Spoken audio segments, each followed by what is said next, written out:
ơi. Coi đi cho. Nghĩa đây. Mỹ quá. Nó tính chữ trẻ. Ô, ghi luôn mà.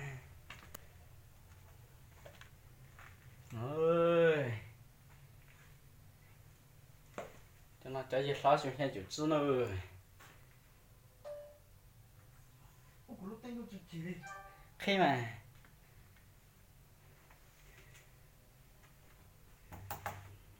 Nhớ rồi lo. Thì chúng tôi còn đâu mà nói giờ.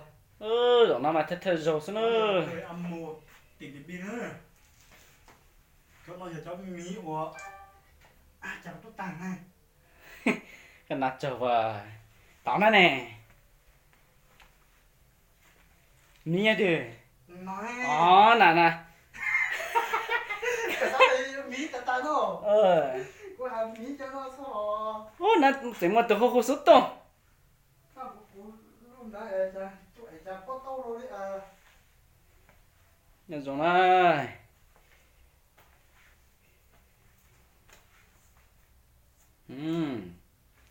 Thế cốt tê vào thổ nữa, lên chú tao bỏ mà. Đi nấu bé mình gì nữa. Tại thành phố Điện Biên. Mù nữa. Tại cứ qua chiến thắng Điện Biên phủ đoàn mùa nữa.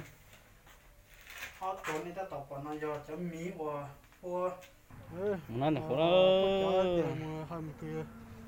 Chứ tôi cho nó khổ này. Nó sẽ tàn lọt cơ.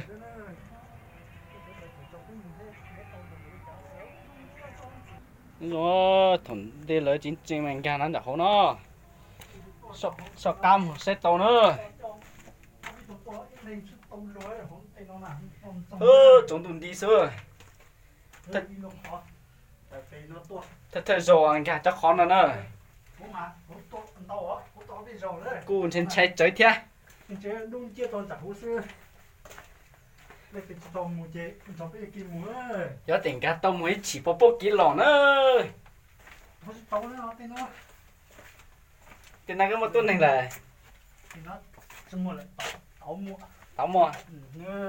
Cái on này nó chỉ lọc chỉ lúa nữa. Chỉ lúa mình cả khó điểm biên phủ nữa. Lúc còn nhà tù rồi. Nó tới đây. Tới. Nó tới cho các một cái lúc có táo mà ra đi này. Thì con nào mà lo rồi thì nó có mà tao bỏ nữa. Thằng đây xin cả số mà tao lục kia luôn xem một đau. Thằng đây tôiจะbỏ hư có thể xỉ thế nữa ta nhìn nó. Giờ chú bỏ rồi không mua để tiền nữa. Hay luôn xe trong cơ đi. Này thì chú tao bỏ mà lý do với mà cho tao sẽ. Cái nhớ tao sẽ sắp bỏ đó chị. Hay cú á. Bây giờ thì tao sẽ chỉ bỏ cái giống nó là thơ rồi đấy nữa. Cái từ sáng tôi là nó chỉ tao có kỹตัวchị hay cú. Nó cú tên nó cú tuần tao lại. Khó bỏ cái lúa xưa. Bây giờ này hàng cả luôn nó bây giờ anh càng tận tốn luôn nữa. Có tác ítตัวsao cóตัวsố này. Có tayตัวnày nó để bỏ kỹ nó là chỉ ít chót tại số mua mà để cho các mua. Thay phải khó cho nên gì nó. Tại sao chỗ ở luôn cho nó mà theo tôi luôn mấy mét cao cho tôi luôn kia nhớ rồi nó thì nó nếp bỏ nó mới tụt tiền tao nó với tôi thì chơi cha thì to ha nó ít tụi ta tổng kinh cả nó nữa khó nếp bỏ lấy thế thì nó giờ lúc khó bùng nữa khó chuột tả nó cho bên mà xây lúc khó chuột tả nó khó bùng nữa là nó gió đẹp bị một lớp kia kìa nó do tao đắt lô ô lô phong bao lọc kìa luôn tên luôn này lọt tam bỏ nó đi in gì tụi nó giờ khó phong bao nữa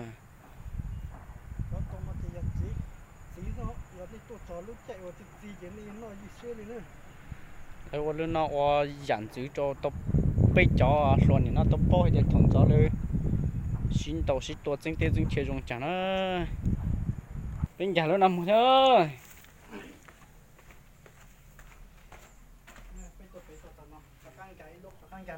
tụi nó chỉ lúa thế chỉ lúa tô mà xây hòn tại điểm biên đó ta khăn cả nó nòng phải đền cho bé kim quá giống một chi tiêu cho nên tự đép bộ nó xem mà nhưng nó tỏ một bỏ cái đi tôi biết gì tôi thân nó cần chân cho thế thì tao họ em phụ kín lũ xe thế mà phụ kỹ cho chân đu đi cho to lại thế chúng mà mí ba mua bây giờ mình sẽ cho mí á cho mí cắt chi nữa mà thế rồi tao họ canh gì nữa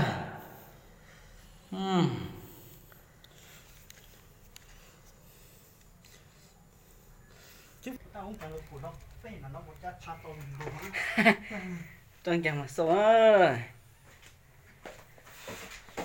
tôi mấy chục đi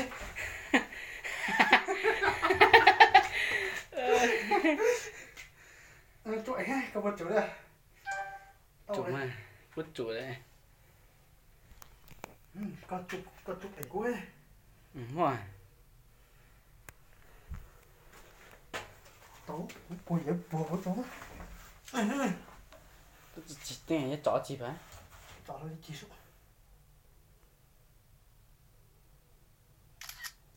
các bộ các chủ này cái chân ná đâu nè chứ nắn nó chủ sao ná đâu nè chủ sẽ bị dẻo mình chỉ tôi ôi trời xí dòng chó có chủ tụi lulu là nhưng mà cả tụi tụi nó kỹ xí dòng tao phức tạp nữa tới tụi có bồi tụi có bồi này ê mí bồi tao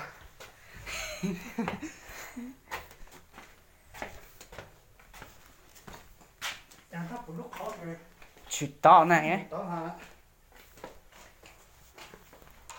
này thấy cho ra nè chẳng á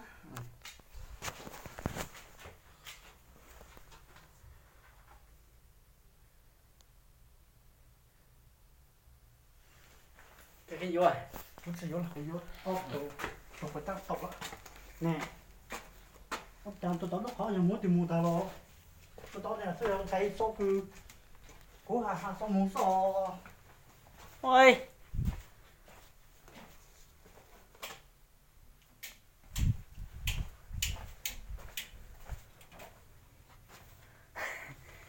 sợ luôn nè ta bao tay rất lắm nó tao tôi tao giờ mí lúc khó thì mí ôm màยังcái số muốn số tay rồi do đi ra nhất là ôn nhất là cho nên công trình ôn khó một trăm khó số ok thì mí cho ôn chàng ví dụ ôn khó số nữa cho nó thì không một tên là do mấy ảnh á cú sòn không một tinh đấy á đi mò theo bắt chiếu á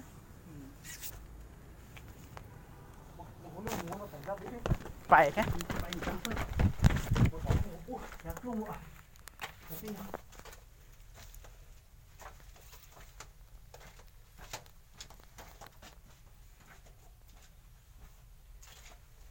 rồi nói mưa